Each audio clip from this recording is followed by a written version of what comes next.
សូមអញ្ជើញលោកអ្នកនាងចុច like ឬចុច subscribe ដើម្បីទទួលបានព័ត៌មានថ្មីទាន់ហេតុការណ៍និងទស្សនាវីដេអូផ្សេងៗទៀតបានគ្រប់ពេលវេលា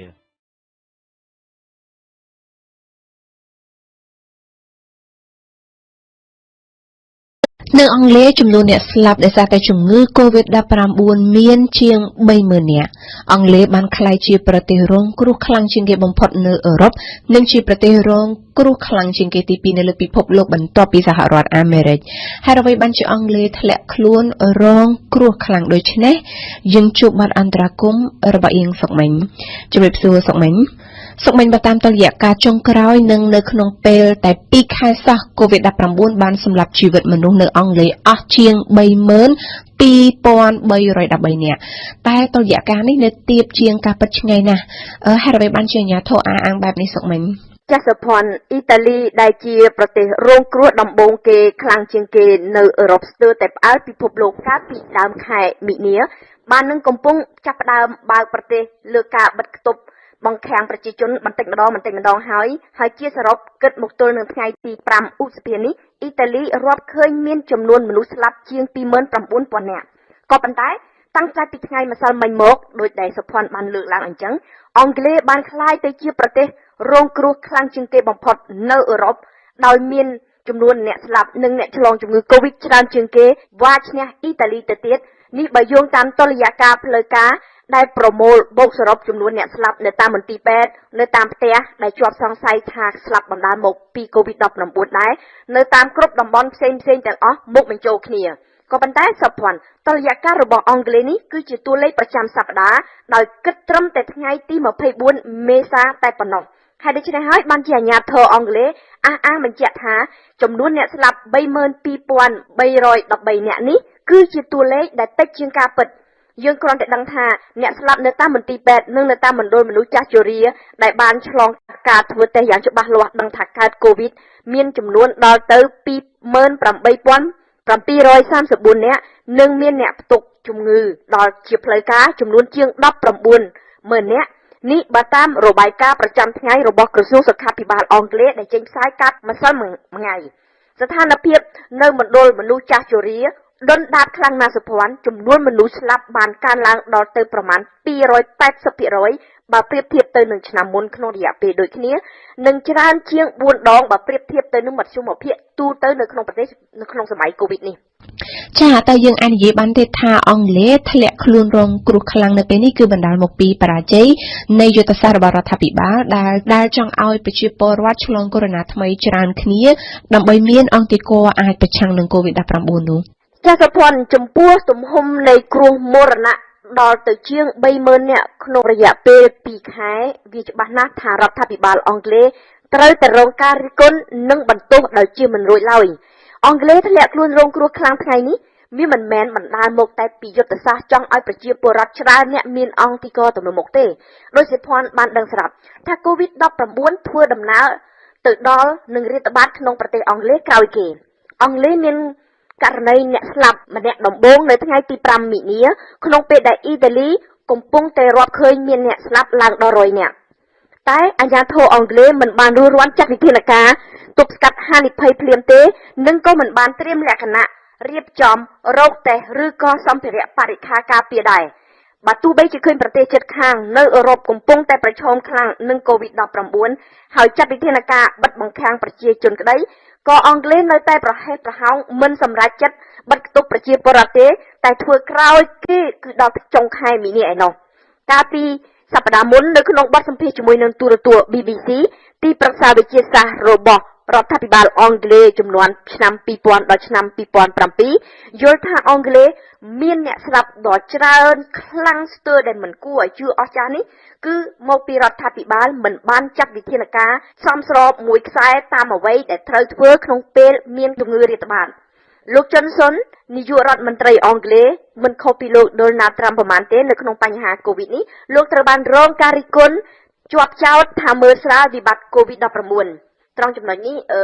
សភ័ណ្ឌក៏ដឹងដែរលោកថែមទាំងបានទៅចាប់ដៃអ្នកជំងឺដែលខ្លះមានជំងឺ COVID-19 ផងនៅពេលចុះទៅសាកសួរសុខទុក្ខនៅឯមន្ទីរពេទ្យកាលពីថ្ងៃទី3មិនិនានៅពេលដែលអាជ្ញាធរនិងសេវាសុខាភិបាលចាប់ផ្ដើមហួសសមត្ថភាពគ្រប់គ្រងជំងឺរាតត្បាតទៅហើយប្រមុខរដ្ឋាភិបាលនៅតែមិនអើពើនឹងគិតគូរបិទបង្ខាំងប្រជាពលរដ្ឋទៀតដោយចង់ឲ្យពលរដ្ឋអាចមានឱកាសឆ្លងមេរោគបានច្រើនដើម្បីមានអង្តិកការពារខ្លួនពីជំងឺ COVID-19 ក៏ប៉ុន្តែសុភ័ណ្ឌវាមិនមែនងាយដូចជាពាក្យនិយាយឯណាទាល់តែទីប្រឹក្សាសុខាភិបាលស្រែកអាសន្នថាមនុស្សអាចមានអង្តិកប្រឆាំងនឹង COVID-19 ឈ្នះទាល់តែអ្នកជំងឺនោះបានជាមកវិញទើបពេលនោះហើយដែលលោកចនសុនព្រមបដូរជំហរចេញបំរាមបិទគប់ប្រជាជនហើយទីបំផុតគឺរូបលោកផ្ទាល់ក៏បានឆ្លង COVID-19 និងធ្លាក់ខ្លួនឈឺធ្ងន់ចូលសង្គ្រោះបន្ទាន់អស់ជាច្រើនថ្ងៃតែប្រឈមនឹងការរិះគន់ដ៏ច្រើនតាក់ទងទៅនឹងចំណាត់ការប្រឆាំងនឹងការរាតត្បាត COVID-19 នេះរដ្ឋាភិបាលបានចេញមុខបដិសេធថាមិនបានជ្រើសរើសប្រកាន់យកយុទ្ធសាស្ត្រស្វែងរកអង្តិកឲ្យអង់គ្លេសទេហើយក៏មិនមែនជាកម្មវត្ថុរបស់រដ្ឋាភិបាលដែរតែការស្វែងរកអង្តិកនេះគឺជាគោលគំនិតបែបវិទ្យាសាស្ត្រចាបើស្ថានភាពធ្ងន់ធ្ងរខ្លាំងដូចនេះមើលទៅអង់គ្លេសមិនងាយនឹងអាចបើកប្រទេសឡើងវិញបានទេមែនទេសុកមិញចាអ្វីបើតលយៈការឡើងខ្ពស់ខ្លាំងមែនក៏ប៉ុន្តែអាជ្ញាធរអង់គ្លេសបានអះអាងថាការចម្លងរាតត្បាតបានឡើងដល់កម្រិតកំពូលនិងចាប់ផ្ដើមចុះថមថយអំណាចហើយចំនួនអ្នកស្លាប់និងអ្នកចូលព្យាបាលជំងឺ COVID-19 នៅក្នុងមន្ទីរពេទ្យកំពុងតែចាប់ផ្ដើមស្រកចុះនៅថ្ងៃប្រហ័សស្អែកត្រូវដល់ពេលដែលរដ្ឋាភិបាលធ្វើការវិយតម្លៃនិងផ្ដល់សេចក្តីសម្រេចចិត្តថ្មីស្ដីអំពីវិធានការបិទគប់ប្រទេសក៏ប៉ុន្តែដោយការបាក់ស្បាតឬក៏យើងនិយាយថាដោយខ្លាចមានការរាតត្បាតមានសន្ទុះឡើងវិញអង់គ្លេសទំនងជានឹងត្រូវបន្តបិទបង្ខាំងប្រជាពលរដ្ឋទៀតតែដោយសារតែសម្ពាធសេដ្ឋកិច្ចធ្ងន់ប្រឈមនឹងអត្រានៃអត្រាការងារធ្វើកើនថ្មីបន្ថែមដល់ទៅជាង6លាននាក់ហើយដើម្បីស្ដារសេដ្ឋកិច្ចដែលកំពុងតែទន់ជង្គង់ឲ្យមានសកម្មភាពឡើងវិញខ្លះនោះរដ្ឋាភិបាលអង់គ្លេសក៏បានចាប់ផ្ដើមពិចារណាខ្លះដែររកវិធីបន្ធូរបន្ថយបំរាមបិទគប់ប្រទេសហើយបើតាមប្រព័ន្ធឃោសនាព័ត៌មានអង់គ្លេសមួយចំនួនលោកនាយករដ្ឋមន្ត្រីអង់គ្លេសទំនងជានឹងត្រូវធ្វើសន្ទរកថាជាតិនៅថ្ងៃអាទិត្យខាងមុខដើម្បីបង្ហាញអំពីយុទ្ធសាស្ត្រនៃការដើរចេញពីការបិទគប់ដើម្បីបើកប្រទេសវិញដោយសន្សំរដ្ឋាភិបាលអង់គ្លេសទំនងជារំពឹងទៅលើការធ្វើតេស្តរោគអ្នកផ្ទុកមេរោគកូវីដ -19 ថ្មីទ្រង់ទ្រាយធំនិងទៅលើកម្មវិធីរោគដានអ្នកដែលមានទំនាក់ទំនងជាមួយនឹងអ្នកជំងឺហើយកម្មវិធីនេះគេកំពុងតែសាកល្បងប្រើប្រាស់នៅលើកោះមួយនៅភាគខាងត្បូងនៃប្រទេសហើយនៅក្នុងកលៈទេសៈដែលអាមេរិកមានអ្នកស្លាប់ដោយសារតែជំងឺ COVID ជាង 70000 នាក់ហើយនឹងអាចកើនឡើងដល់ 100,000 នាក់ដែលជាចំនួនដ៏ច្រើនជាងគេនៅក្នុងពិភពលោកនោះរដ្ឋបាលលោកដូណាល់ត្រាំដែលទន្ទឹងចង់ឲ្យបើកទីក្រុងបើកសកម្មភាពសេដ្ឋកិច្ចឡើងវិញបានសម្រេចបើកទំព័រថ្មីនៃជំងឺ COVID-19 កាលពីថ្ងៃអង្គារម្សិលមិញអនុប្រធានាធិបតីរបស់លោកគឺលោក Mike Pence បានប្រកាសប្រាប់អ្នកកាសែតថាក្រុមការងារប្រឆាំង COVID ដែលលោកបានដឹកនាំពីដំបូងទីនឹងត្រូវរំសាយទៅវិញយ៉ាងយូរនៅចុងខែឧសភានេះក្រុមការងារប្រឆាំងជំងឺ COVID-19 គឺមានតួនាទីរាយការណ៍ព័ត៌មានស្ដីពីបញ្ហា COVID ទៅប្រធានាធិបតីនិងជាអ្នកសម្របសម្រួលព័ត៌មានរវាងវិទ្យាស្ថានសុខាភិបាលអ្នកនយោបាយនិងថ្នាក់ដឹកនាំរដ្ឋសមាជិករបស់ក្រុមនេះមួយចំនួនគឺធ្វើការគ្មានថ្ងៃសៅរ៍ថ្ងៃអាទិត្យគឺដើម្បីជួយចាត់ចែងដោះស្រាយបញ្ហារបស់មន្ទីរពេទ្យដែលប្រឈមទៅនឹងលំហូរដ៏គំហុកនៃចំនួនអ្នកជំងឺ COVID ម្យ៉ាងវិញទៀតគឺក្រុមការងារ COVID នេះឯងដែលជាអ្នកផ្ដល់អនុសាសន៍ដល់ក្រុមអ្នកជំនាញសុខភាពហើយនឹងអាជ្ញាធរឲ្យអនុវត្តនៅការរក្សាគម្លាតសង្គមហើយនឹងការដាក់បង្ខាំងមនុស្សនៅក្នុងផ្ទះដើម្បីទប់ស្កាត់ការឆ្លងជំងឺ COVID នៅពេលឆ្លើយសំណួររបស់អ្នកកាសែតដែលថាតើនេះជាពេលវេលាដែលអាមេរិកត្រូវរំលាយក្រុមការងារដែលផ្ដោតពិសេសទៅលើបញ្ហា COVID លោកប្រធានាធិបតីដូណាល់ត្រាំដែលកំពុងធ្វើទស្សនកិច្ចនៅរោងចក្រផលិតម៉ាស់នៅក្នុងរដ្ឋ Arizona បានឆ្លើយវិញថាគេមិនអាចបិទប្រទេសសម្រាប់រយៈពេល5ឆ្នាំទៅមុខនោះទេលោកដូណាល់ត្រាំទទួលស្គាល់ថាបេសកកម្មរបស់ក្រុមការងារប្រឆាំងទៅនឹង COVID គឺនៅមិនទាន់ចប់នៅឡើយទេពីព្រោះថាបញ្ហា COVID នៅមិនទាន់ចប់នៅអាមេរិកក៏ប៉ុន្តែរដ្ឋបាលរបស់លោកគឺចង់បែរទិសដៅថ្មីមានន័យថាផ្ដោតសំខាន់ទៅលើបញ្ហាសន្តិសុខហើយនឹងបើកសកម្មភាពសេដ្ឋកិច្ចអាមេរិកឡើងវិញប្រធានាធិបតីអាមេរិកទទួលស្គាល់ដែរថានឹងអាចមានរលកទី2នៃជំងឺ COVID-19 នៅពេលដែលបណ្ដារដ្ឋចាប់ផ្ដើមបន្ធូរបន្ថយបំរាមបិទគប់មនុស្សនៅក្នុងផ្ទះនៅក្នុងគោលដៅចាប់ផ្ដើមសេដ្ឋកិច្ចហើយនិងសង្គម ខ្ញុំមិននិយាយថាអ្វីៗសុទ្ធតែល្អនោះទេមនុស្សមួយចំនួននឹងប៉ះពាល់ធ្ងន់ធ្ងរដោយសារ COVID ក៏ប៉ុន្តែយើងត្រូវតែបើកប្រទេសហើយនឹងបើកវានៅក្នុងពេលឆាប់ៗខាងមុខនេះគឺជាប្រសាសន៍របស់លោកដូណាល់ត្រាំកាលពីថ្ងៃអង្គារម្សិលមិញដែរក្រុមប្រធានការងារប្រឆាំងទៅនឹងជំងឺ COVID បានប្រកាសថាគេកំពុងតែឃើញមានសញ្ញាវិជ្ជមានស្ដីពីករណីឆ្លងថ្មីដែលនឹងធ្វើឲ្យស្ថានភាព COVID នៅអាមេរិកប្រែប្រួលល្អប្រសើរជាងមុននៅអំឡុងខែមិថុនាខាងមុខយល់ឃើញផ្ទុយពីនេះទៅវិញវិទ្យាស្ថាននៃសាកលវិទ្យាល័យ Washington មួយបានវិតម្លៃថាចំនួនអ្នកស្លាប់ដោយសារតែ COVID នៅអាមេរិកនេះនឹងនៅតែបន្តកើនឡើងគឺអាចរហូតដល់ទៅ 135,000 នាក់នៅដើមខែសីហាខាងមុខពុំទាន់មានចម្លើយច្បាស់លាស់ទេក៏ប៉ុន្តែសំណួរតាក់ទងទៅនឹងតួនាទីរបស់ម៉ាស៊ីនត្រជាក់និងចរន្តខ្យល់កង្ហារក្នុងការចម្លងមេរោគកូវីដ -19 ថ្មីពិតជាសំណួរដ៏សមហេតុផលណាស់គេពិតជាគួរឲ្យខ្វល់និងអាចជឿថាម៉ាស៊ីនត្រជាក់គឺជាអ្នកពន្លឿនការចម្លងមេរោគនៅពេលឃើញឧទាហរណ៍ជាក់ស្ដែងកើតឡើងនៅទីក្រុងវូហានប្រទេសចិនកាលពីថ្ងៃទី24មករានៅក្នុងភោជនីយដ្ឋានមួយភ្ញៀវ9នាក់ដែលអង្គុយតុផ្សេងគ្នាមិនដែលស្គាល់គ្នាសោះតែអង្គុយចំមុខខ្យល់ម៉ាស៊ីនត្រជាក់បានធ្លាក់ខ្លួនឈឺជំងឺ COVID-19 អ្នកជំងឺទាំង9នោះបានឆ្លងមេរោគពីអ្នកផ្ទុកមេរោគកូវីដ -19 ថ្មីម្នាក់ដែលពុំទាន់បញ្ចេញរោគសញ្ញា COVID នៅឡើយមិនក្អកមិនកណ្ដាស់ដូច្នេះមេរោគមិនបានខ្ទាតចេញពីទឹកមាត់អ្នកមានផ្ទុកមេរោគ COVID-19 ទេនៅពេលនោះក៏ប៉ុន្តែបើតាមក្រុមអ្នកស្រាវជ្រាវវិទ្យាសាស្ត្រចិនដែលបានសិក្សាយ៉ាងស៊ីជម្រៅអំពីករណីឆ្លងនៅក្នុងភោជនីយដ្ឋានវូហាននោះគឺកត្តាខ្យល់ម៉ាស៊ីនត្រជាក់ដែលជាអ្នកជំរុញឲ្យមានការចម្លងមេរោគកូវីដ -19 ថ្មីមេរោគដែលខ្ទាតចេញពីមាត់របស់អ្នកមានផ្ទុកជំងឺ COVID-19 នៅពេលនិយាយគ្នាជាធម្មតាឬក៏នៅពេលដកដង្ហើមចេញចូលដ៏តូចល្អិតក្រោម5មីក្រូម៉ែត្រអាចអណ្ដែតប៉ើងតាមចរន្តខ្យល់ម៉ាស៊ីនត្រជាក់ទៅចម្លងអ្នកផ្សេងដែលអង្គុយក្រោមខ្យល់ឬក៏ចំទិសរបស់ខ្យល់ម៉ាស៊ីនត្រជាក់ដែលវិលទៅវិលមកនៅក្នុងភោជនីយដ្ឋាន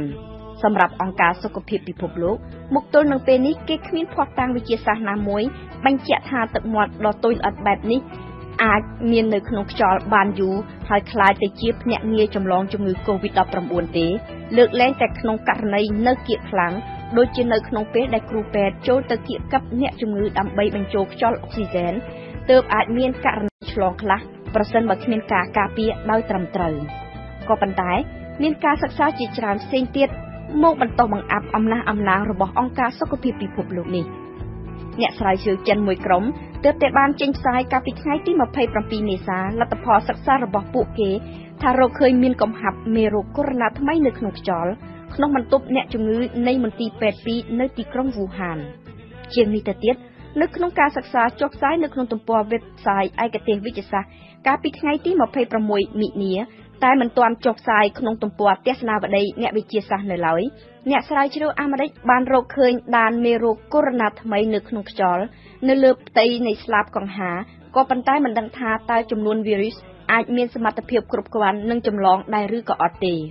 អ្នកវិទ្យាសាស្ត្រអាមេរិកមួយក្រុមទៀតបានសិក្សាសាកល្បងនៅក្នុងមន្ទីរពិសោធន៍មើលឃើញថាមេរោគកូវីដ -19 ថ្មីអាចហោះហើររស់នៅក្នុងខ្យល់បរិយាកាសបានដល់ទៅ3ម៉ោងក៏ប៉ុន្តែអ្នកវិទ្យាសាស្ត្របានបញ្ជាក់ថាការសិក្សាធ្វើឡើងក្នុងលក្ខខណ្ឌបែបសិប្បនិម្មិតបំផុត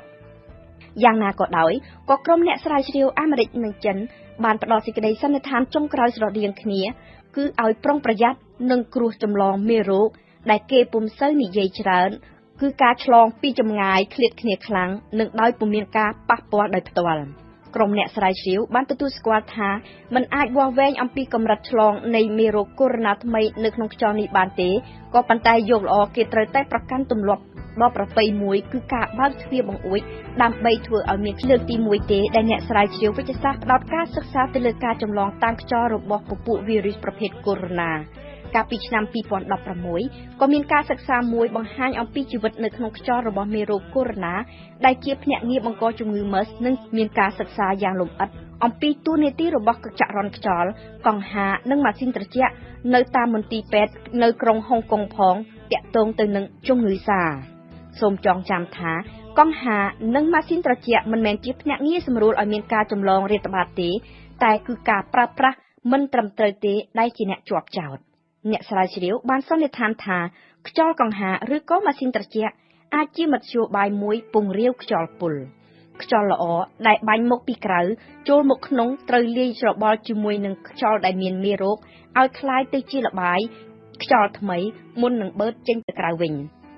ក្នុងករណីសង្ស័យឬនៅក្នុងពេលដែលមានរោគឆ្លងរាតត្បាតចម្លងតាមខ្យល់គេតែងតែណែនាំឲ្យប្រើម៉ាស៊ីនត្រជាក់ដោយជ្រើសរើសកាត់យកកម្មវិធីបាញ់ខ្យល់ថ្មីចូលមកពីក្រៅឲ្យបានច្រើនដោយត្រូវប្រយ័ត្នប្រយែងមើលថាប្រព័ន្ធខ្យល់នោះមិនវិលវល់នាំខ្យល់មានមេរោគទៅកាត់ជួបជាមួយនឹងខ្យល់ដែលស្អាតម៉ាស៊ីនត្រជាក់អាចធ្វើឲ្យទឹកមាត់ដែលធំល្មមអាចចម្លងមេរោគកូវីដ -19 បានត្រូវបង្រួមទូចនិងអាចហោះហើរទៅក្នុងខ្យល់បានយូរផងដោយសារតែប្រព័ន្ធដ៏ស្មុគស្មាញរបស់វានេះបើតាមអ្នករូបវិទ្យាអាល្លឺម៉ង់ដោយបញ្ជាក់ទៀតថាហេតុការណ៍នេះគឺអាស្រ័យទាំងស្រុងទៅលើអត្រាសំណើមនៅក្នុងខ្យល់សំណើមកាន់តែទាបជាតិទឹកកាន់តែឆាប់ហួតវីរុសក៏កាន់តែមានសំណាងរស់បានយូរដំណក់ទឹកមាត់ធំល្មមដែលជាភ្នាក់ងារចម្លងកូវីដ